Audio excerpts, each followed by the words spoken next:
महासागर इस धरती पर जीवन का सबसे बड़ा आधार हैं। जितनी ऑक्सीजन हमें चाहिए उसका 50% हिस्सा महासागरों से ही आता है। वो कार्बन डाइऑक्साइड के 30% उत्सर्जन को भी सोखते हैं।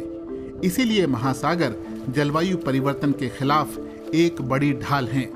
लेकिन अब ये ढाल कमजोर पड़ रही है। बीते 65 सालों में हमारे वातावरण में CO2 का स्तर 33% बढ़ गया है और ये लगातार बढ़ता जा रहा है। अभी हम जुहू बीच पर खड़े हैं, मुंबई का सबसे फेमस बीच। कई बार कुछ चीज़ें आपकी आंखों के सामने होती हैं लेकिन आपको दिखाई नहीं देती। हो सकता है ये कमीज़ कुछ देर पहले तक आपको ग्रे नज़र आ रही हो, लेकिन अगर करीब से देखें तो ये कमीज़ फूलों से भरी हुई है। ऐसे ही हमारे वातावरण में बहुत सारी गैसें हैं जो हमें दिखाई तो नहीं देती लेकिन वो मौजूद हैं और वो बहुत ज़रूरी हैं। लेकिन उनमें से कुछ गैसें अब ज़रूरत से ज़्यादा हो रही हैं, जैसे कि CO2, और वो हमारे लिए मुसीबत बन रही हैं, पूरी धरती के लिए मुसीबत बन रही हैं। और ये हालात पैदा हुए हैं इंसान की वजह से, इसीलिए इंसान को अब इन्हें हटाना भी होगा, वरना मुसीबत होगी। IIT बॉम्बे में पर्यावरण से कार्बन डाइऑक्साइड को हटाने यानी कार्बन कैप्चरिंग की कई तकनीकें विकसित करने पर काम हो रहा है। प्रोफेसर विक्रम विशाल इस क्षेत्र में काम करने वाले अग्रणी वैज्ञानिकों में गिने जाते हैं।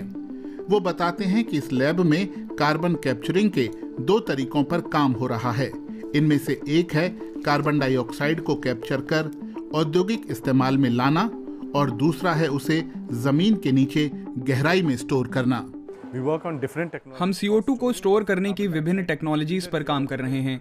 इनमें उसे जमीन के नीचे गहराई में चट्टान के रूप में संचित करना भी शामिल है। इसमें हम CO2 को कैप्चर करते हैं और कंप्रेस करके जमीन के नीचे पंप कर देते हैं 2 से 3 किलोमीटर गहराई में। इस परख नली में मौजूद पाउडर में प्रोफेसर विशाल को बहुत संभावनाएं दिखती हैं। ये पाउडर बसाल्ट नाम की चट्टान का है जो कार्बन डाइऑक्साइड को सोखने के मामले में बहुत अच्छी मानी जाती है। कई और चट्टानों में भी ये गुण होता है। इन चट्टानों में कैल्शियम, मैग्नीशियम, सोडियम, पोटेशियम और आयरन जैसे कैटायंस होते हैं और जब वे कार्बन डाइऑक्साइड के साथ प्रतिक्रिया करते हैं तो वे संबंधित कार्बोनेट बनाते हैं। प्रतिक्रिया की इस प्रक्रिया के जरिए कार्बन डाइऑक्साइड को धरती की ऊपरी परत में जमा किया जा सकता है। कार्बन डाइऑक्साइड धरती पर जीवन के सभी स्वरूपों के लिए जरूरी है। उसके बिना पौधे नहीं बढ़ पाएंगे और फिर हमें सांस लेने के लिए जरूरी ऑक्सीजन भी नहीं दे पाएंगे। लेकिन अति हर चीज की बुरी होती है। जीवाश्म ईंधनों को जलाने की वजह से हमारे वातावरण में CO2 की मात्रा अब इतनी अधिक होती जा रही है कि हमारी जलवायु, हमारा परिवेश खतरे में पड़ने लगे हैं, क्योंकि इसकी वजह से धरती का औसत तापमान बढ़ता जा रहा है और यही जलवायु परिवर्तन का सबसे बड़ा कारण है। इसीलिए वातावरण से कार्बन डाइऑक्साइड को हटाना जरूरी हो गया है। अनिमेश घोष उद्यमी हैं। उनकी कंपनी ई-लैब कार्बन IIT बॉम्बे और IIT खड़गपुर के साथ मिलकर काम करती है और कार्बन कैप्चरिंग से जुड़ी टेक्नोलॉजी को आम लोगों के बीच ले जाकर उसे जमीन पर उतार रही है। महाराष्ट्र के वाशिम जिले में वो किसानों के साथ मिलकर बसाल्ट की कार्बन कैप्चरिंग क्षमताओं का उपयोग कर रहे हैं। बसाल्ट हमारे पृथ्वी में लाखों करोड़ों सालों से है। बसाल्ट जो फॉर्म हुआ है हमारे पृथ्वी में, वो जो लावा, जो गर्म लावा ठंडे होने के कारण बसाल्ट हमारे पृथ्वी में फॉर्म हुआ है और वो अबंडेंटली अवेलेबल है। खुद नेचुरली बसाल्ट में कार्बन डाइऑक्साइड को एब्जॉर्ब होता है, लेकिन जैसे ही हम लोग उसको क्रश कर देते हैं और हमारा जो क्रशिंग है that is less than 4 millimetres, so वो काफ़ी एक पाउडर जैसा बन जाता है। और जैसे ही वो पाउडर को हम लोग एब्जॉर्प्शन के लिए यूज़ करते हैं तो उसका सरफेस एरिया बढ़ जाने के कारण वो अराउंड 10,000 to 50,000 किसी एक रेंज में उसका एब्जॉर्प्शन रेट बढ़ जाता है। बसाल्ट का इस्तेमाल टाइलें, काउंटर टॉप और सड़कें बनाने में बहुत होता है, इसीलिए इसका बड़े पैमाने पर खनन होता है। ऐसे में नजदीकी खनन स्थलों से बेकार बचे बसाल्ट के पाउडर को खेतों में डाला जाता है। फिर वो मिट्टी और बारिश के पानी के साथ मिलकर कार्बन डाइऑक्साइड को सोखता है और उसे जमीन के नीचे पहुंचा देता है। वहां से ये प्राकृतिक तरीके से महासागरों में पहुंच जाती है। ये तरीका इन्हांस्ड रॉक वेदरिंग कहलाता है। इसके समर्थक इसे वातावरण से CO2 को हटाने का प्रभावी तरीका मानते हैं। वहीं इसके आलोचक इसे बहुत धीमा तरीका बताते हैं और पर्यावरण से बड़ी मात्रा में CO2 हटाने की बसाल्ट की क्षमताओं पर भी संदेह जताते हैं। हालांकि अनिमेश घोष का दावा है कि उनकी कंपनी बसाल्ट के पाउडर में एक उत्प्रेरक भी मिलाती है, जिससे इसकी कार्बन को सोखने की क्षमता बढ़ जाती है। वो कहते हैं कि पर्यावरण के साथ साथ किसानों को भी इससे फायदा होता है। जो बसाल्ट का कैरेक्टरिस्टिक्स है, उससे जो एग्री कुछ मिनरल्स है वो फार्म को, उस सॉइल को एनरिच कर रहा है। तो देखा जाए, ऐसा हम लोग ईयर ऑन ईयर हम लोगों ने ऑब्जर्व किया है कि जो फार्मर्स है उनका जो एग्री इनपुट कॉस्ट है वो काफ़ी ज़्यादा कम हो रहा है, क्योंकि उनको पेस्टिसाइड फर्टिलाइज़र्स कम लग रहे हैं कंपेयर टू जो आगे लग रहे थे, क्योंकि सॉयल एनरिच हो रहा है, जिससे वो काफ़ी हेल्दी प्रोड्यूस हो रहे हैं। वापस IIT बॉम्बे में, यहाँ अर्णब दत्ता पर्यावरण में मौजूद कार्बन को कैप्चर करने के एक अन्य तरीके पर काम कर रहे हैं। इसमें हवा से कार्बन डाइऑक्साइड को लेकर एक खास सिंथेटिक कैटलिस्ट वाले पानी से गुजारा जाता है।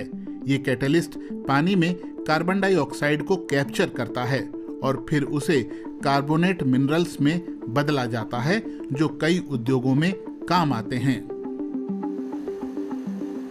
All the carbon dioxide coming into this solution with the presence of the catalyst, it is getting जितनी भी कार्बन डाइऑक्साइड इस पानी में आ रही है वो कैटलिस्ट की मौजूदगी की वजह से कार्बोनेट में बदल रही है, और फिर हम कैल्शियम का एक घोल लेते हैं और कार्बोनेट के साथ उसकी प्रतिक्रिया कराते हैं और वो फिर कैल्शियम कार्बोनेट बनाते हैं और हमें मिलता है एक अघुलनशील लवण।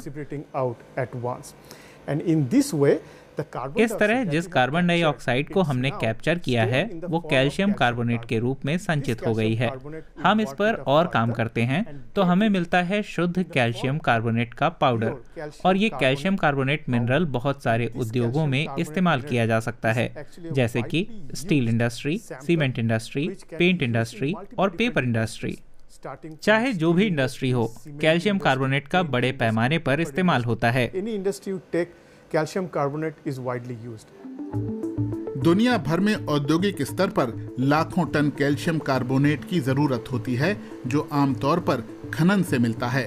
लेकिन कार्बन कैप्चरिंग की इस टेक्नोलॉजी से हासिल कैल्शियम कार्बोनेट से न सिर्फ वातावरण में मौजूद CO2 को कम किया जा सकता है, बल्कि ये खनन से होने वाले उत्सर्जन को घटाने में भी मदद कर सकता है। If we can sell this 99% pure, अगर हम 99% शुद्धता वाले इस कैल्साइट क्वालिटी के कैल्शियम कार्बोनेट को 15 रुपए प्रति किलो के हिसाब से बेचें, जो बाजार में बिकने वाले 100% शुद्धता वाले कैल्शियम कार्बोनेट के बहुत करीब है, तो इससे CO2 कैप्चर करने वाले इस सिस्टम का पूरा खर्च निकल जाएगा।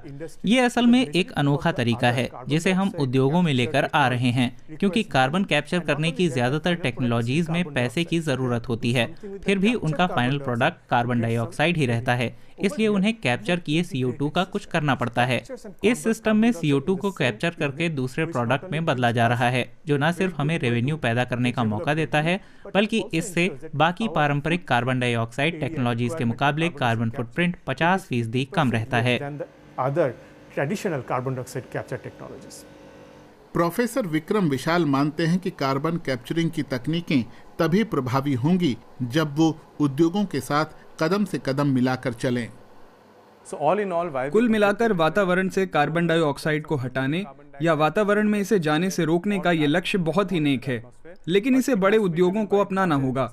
इस नजरिए से कार्बन क्रेडिट और इस प्रक्रिया में तैयार प्रोडक्ट्स की बिक्री दोनों के ही रेवेन्यू मॉडल मौजूद हैं, और कार्बन डाइऑक्साइड को घटाने की इन दोनों तकनीकों के केंद्र में किसान हैं।